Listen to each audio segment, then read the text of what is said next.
Hello നമസ്കാരം. അപ്പോൾ ഇന്ന് നമ്മൾ താളരിശ്ശേരിയാണ് ഉണ്ടാക്കുന്നത്.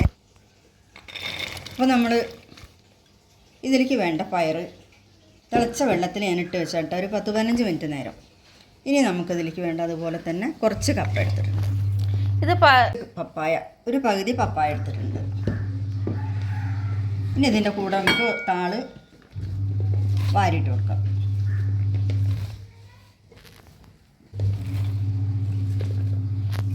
താളും കപ്പ പയർ എല്ലാതും കൂടെയാണ് നമ്മൾ എലിശ്ശേരി. അപ്പോൾ എല്ലാതും നമുക്ക് നല്ലൊരു ഗുണമുള്ള സാധനമാണ്. താളിനെ പറ്റി നമുക്ക് എല്ലാവർക്കും അറിയുന്നതാണല്ലോ.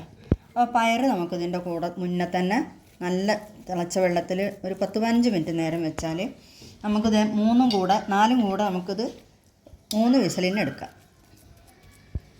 മഞ്ഞൾപ്പൊടി ഇട്ട് കൊടുക്കാം, പിന്നെ ഉപ്പ്,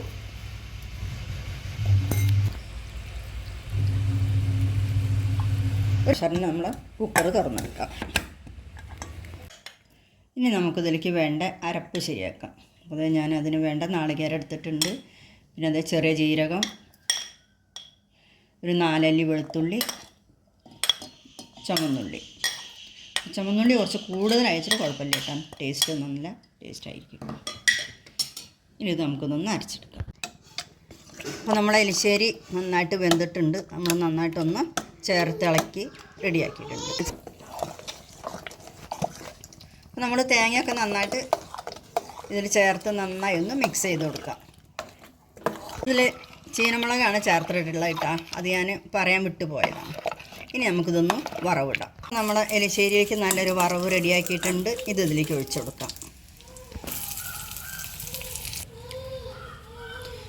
അപ്പോൾ നമ്മളെ എലിശ്ശേരി റെഡി ആയിട്ടുണ്ട്.